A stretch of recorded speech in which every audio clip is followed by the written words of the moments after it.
Selamat datang kembali di channel TV Jadul.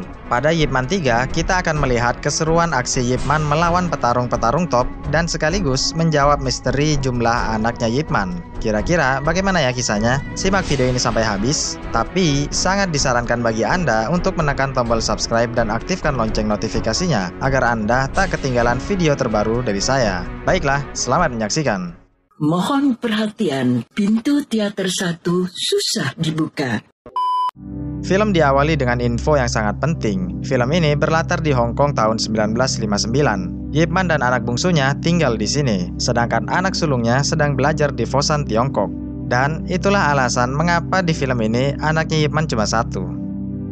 Suatu pagi, ada seorang pemuda yang masuk menemui Ip Man. Ternyata dia adalah Bruce Lee. Dia sudah besar dan menagih janji Ip Man agar diajarkan Wing Chun. Kemudian, Ip Man pun mengetes kecepatan bela diri Bruce Lee. Ip Man cuma bilang, lumayan. Lalu, Ip Man pergi membuka pintu dan berdiam diri di depannya. Bruce Lee cukup kecewa dengan reaksi itu, tapi dia menerimanya dan pergi keluar. Di sebuah sekolahan, terlihat ada dua bocah yang sedang berkelahi. Yang baju putih namanya Yip Ching, sedangkan yang hijau namanya Cheng Fong. Tak lama dari itu, Bu Guru datang melerainya. Di kantor, Yip Ching diobati ibunya, sedangkan Cheng Fong diobati Bu Guru. Kemudian, Ip Man datang ke sekolah. Setelah tahu apa yang telah terjadi, Ip Man pun mengajak Cheng Fong makan malam di rumahnya. Mengingat ayah Cheng Fong biasanya terlambat menjemput karena harus narik beca. Di malam harinya, mereka makan dengan lahapnya. Seusai makan, ayah Cheng Fong, Cheng Tinci, datang menjemputnya. Kemudian, mereka berdua pun pulang dari rumahnya Ip Man. Keesokan harinya, Cheng Tinci sedang bertarung di tempat pergulatan ilegal. Lalu datanglah Mike Tyson alias Frank dengan istri dan anaknya. Menyadari kedatangannya, Sang, si panitia pun menghampiri Frank. Mereka kemudian membicarakan bisnis di kantornya. Frank mendesak Sang agar segera membereskan sekolahannya. Sekolahan mana yang dimaksud? Nanti akan terjelaskan sendiri seiring berjalannya film. Di lain tempat, Ip Man mendatangi restorannya Guru Tin. Saat Ip Man hendak foto bersama para guru kungfu, tiba-tiba saja sang istri menelpon. Ip Man mengangkatnya. Sang istri rupanya sudah sejam lebih menunggu Ip Man di kelas tari. Rupanya Ip Man lupa akan janjinya sendiri. Walhasil sang istri pun ngambek. Saat Ip Man menunggu Yip Chin pulang dari sekolah, Ip Man bertemu Cheng Tinci. Mereka ngobrol dan terungkap ternyata mereka sama-sama belajar Wing Chun dari guru yang sama, yaitu Chan Wah Sun. Cheng Tinci pun mengajak Ip Man untuk duel persahabatan di suatu hari nanti. Dengan agak canggung, Ip Man pun menyetujuinya. Saat Ip Man dan anaknya hendak pulang, Sang dan anak buahnya menuju ke sekolahan. Ip Man curiga pada gerak-gerik mereka. Setibanya di kantor sekolah, anak buahnya melakukan intimidasi hingga membuat para guru ketakutan. Sang ingin membeli sekolahan ini untuk keperluan real estate, tapi kepala sekolah menolaknya. Walhasil, Sang pun memaksa dan menyiksa Kipsek. Dan tiba-tiba saja, Ip Man datang menghajar mereka. Lalu, Ip Man pun menelpon polisi.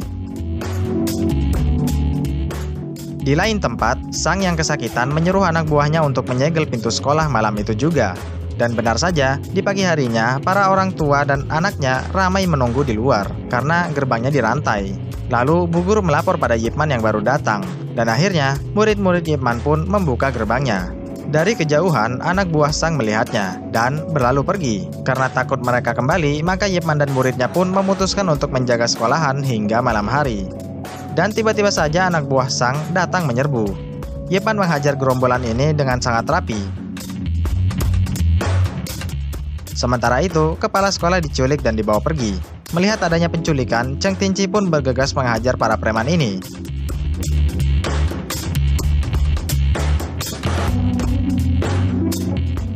Seusai mengusir preman, Ip Man melihat Cheng Tinci yang mau pergi. Ip Man pun menghampirinya dan berterima kasih padanya. Cheng Tinci memuji Wing Chun Ip Man dan berlalu pergi. Suatu hari, saat sedang beraktivitas, istri Ip mengalami nyeri di perutnya. Lalu, dia memutuskan untuk membeli obat herbal. Di tempat lain, Ip Man yang sedang berjaga sekolah kedatangan Guru Tin. Guru Tin menyesalkan tindakan vandalis mantan muridnya itu, Sang. Lalu, dia bergegas ke tempatnya Sang untuk memarahinya. Guru Yip pun mengikutinya. Saat bertemu, Guru Tin marah dan menampar Sang. Tak terima, Sang pun mencoba menusuk Guru Tin. Beruntung, Ip Man melumpuhkannya. Tapi, anak buah Sang pun keluar dan mengepung mereka. Di saat genting-gentingnya, Bob datang dan mengancam Sang. Usai kejadian itu, Ip Man, Guru Tin, dan Bob berunding soal kasus sekolahan ini. Yip Man mendesak Bob untuk mengambil langkah tegas mengingat dia polisi. Tapi Bob tak mampu karena atasannya sudah disuap oleh bosnya Sang, yaitu Frank alias McTesson. Di suatu pagi, istri Yip memutuskan untuk periksa ke dokter terkait nyeri di perutnya itu.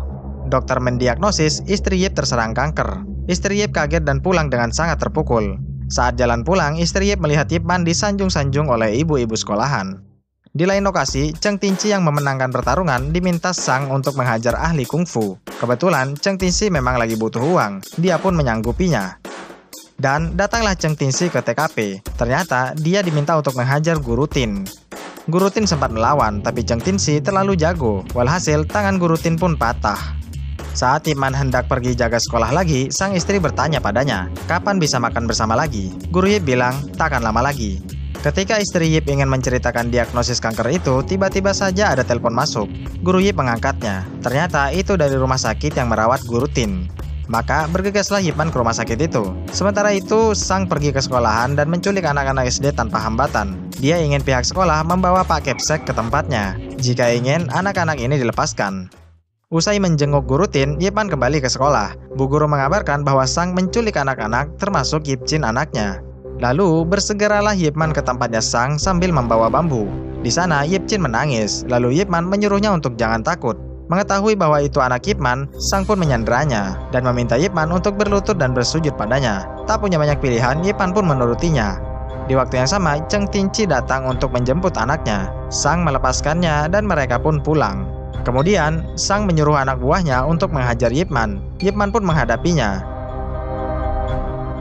Sementara itu, Cheng Tinci balik lagi. Dia menghajar Sang karena ingin membebaskan anak-anak sekolahan ini. Lalu, Sang kabur sambil membawa Yip Chin. Yip Man pun mengejarnya. Yip Chin lolos setelah menggigit tangannya Sang. Dia pun kabur naik ke atas. Dan disusul Yip Man. Tak lama kemudian, polisi datang. Sang sempat meloloskan diri. Polisi mengamankan TKP. Lalu reporter memotret kejadian itu. Setibanya di rumah, istri Yip yang cemas memeluk anaknya sambil menangis. Lalu sang istri menampar Yip Man. Sambil memeluk, Yip Man pun meminta maaf padanya. Di saat inilah, sang istri mengungkapkan juga bahwa dia terkena kanker. Yip Man dan istri berkonsultasi dengan dokter. Dokter bilang hanya bisa memberikannya obat karena sel kankernya sudah menyebar sangat luas. Mungkin waktu hidup istri Yip hanya tinggal 6 bulan lagi. Mereka berdua pun menjalani aktivitas dengan rasa cemas yang begitu dalam.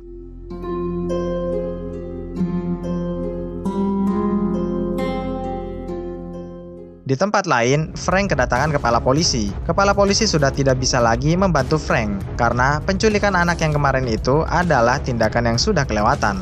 Frank pun menemui Sang di bawah yang tengah berlatih dengan petarung Muay Thai. Frank marah sambil meninju samsak tangan yang dipegang oleh Sang. Sang bilang ini semua salah Yip Man. Lalu Frank pun menyuruh si Muay Thai ini untuk menghabisi Yip Man. Yip Man mengantarkan istri berobat alternatif. Sepulang dari sana, saat masuk lift, tiba-tiba saja si Muay Thai masuk juga. Langsung saja si Muay Thai menyerang Yip Man. Yip Man mencoba mengendalikan serangannya. Lalu Yip Man pun meladeninya di luar lift. Sang istri mengkhawatirkan Yip Man. Mereka berdua bertarung sambil menuruni anak tangga.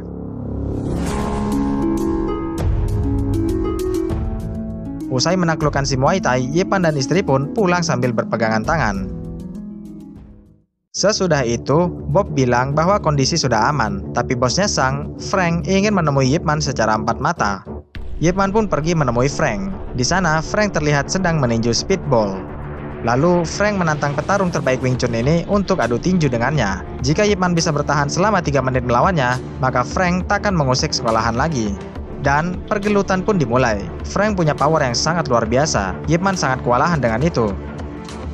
Setelah Yip Man terpental, Yip Man menyerang secara masif. Frank pun membalasnya, tapi Yip Man menahannya dengan sikut. Pertarungan pun usai saat bel berbunyi, di mana Frank hampir meninju kepala Yip Man, sementara Yip Man hampir menendang suku cadangnya Frank. Akhirnya Yip Man pun berlalu pergi.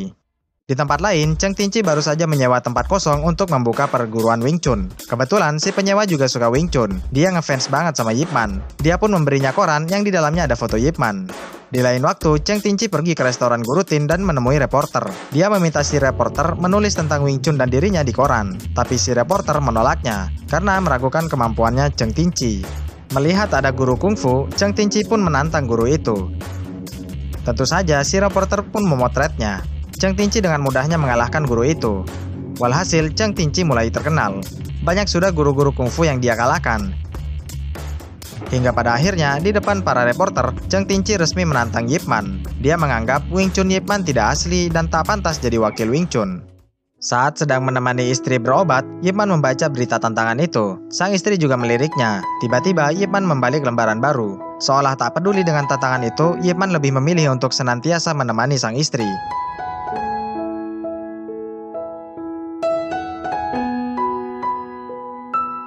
Hingga pada suatu hari, Yip Man pergi ke kelas tari untuk kursus. Ternyata pelatihnya adalah Bruce Lee. Bruce Lee mau mengajarinya asalkan dia diangkat menjadi murid Wing Chun-nya.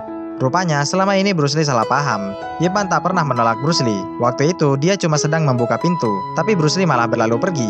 Mendengar itu Bruce Lee pun tersenyum. Akhirnya hari pembuktian Wing Chun itu datang juga. Cheng Tinci dan para guru yang sudah dikalahkannya menunggu kedatangan Yip Man demi menjawab tantangan itu. Di waktu yang sama, Yip Man sedang menari bersama istrinya dengan perasaan riang gembira. Karena tak kunjung datang, maka juri pun mendaulat Cheng Tinci sebagai guru besar Wing Chun. Saat sedang asik menari, tiba-tiba saja sang istri jatuh pingsan. Dokter bilang bahwa istrinya harus dirawat karena kondisinya kian memburuk. Dengan setia, Yip Man pun menemani hari-hari istrinya di rumah sakit. Suatu ketika, sang istri menulis surat dan menyuruh Yip Chin memberikannya pada ayahnya Cheng Fong, yaitu Cheng Tinci. Suatu hari, seusai Yip Man menyuapi sup kodok, istrinya bilang bahwa dia ingin sekali berfoto bersama Yip Man. Yip Man pun menyanggupinya.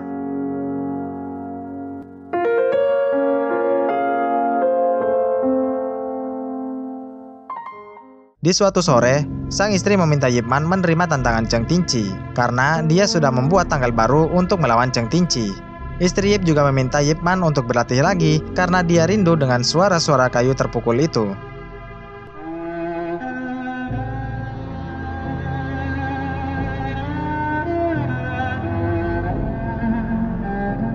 Akhirnya, malam pertandingan itu datang juga. Sang istri menemani dan menunggu Yip Man di lobi. Lalu kemudian, pertarungan sengit pun dimulai. Laga dibuka dengan menggunakan tongkat. Keduanya sama-sama mahir menggunakannya. Lalu, laga berlanjut lagi. Kali ini menggunakan pisau ganda. Mereka juga sama-sama ahli. Dan yang terakhir, mereka bertarung dengan tangan kosong. Pertarungan berlangsung sangat sengit. Pertarungan berakhir saat Cheng Tinci mencolok mata Yip Man. Yip Man pun terus menghindar sampai akhirnya Yip Man memukul perut Cheng Tinci dengan pukulan 1 inci. Walhasil, Cheng Tinci pun kalah. Dia kemudian mematahkan pelang bertuliskan guru besar Wing Chun dan mengaku kalah. Yip Man bilang, itu tidaklah penting. Yang penting adalah cinta dari orang-orang di sisimu.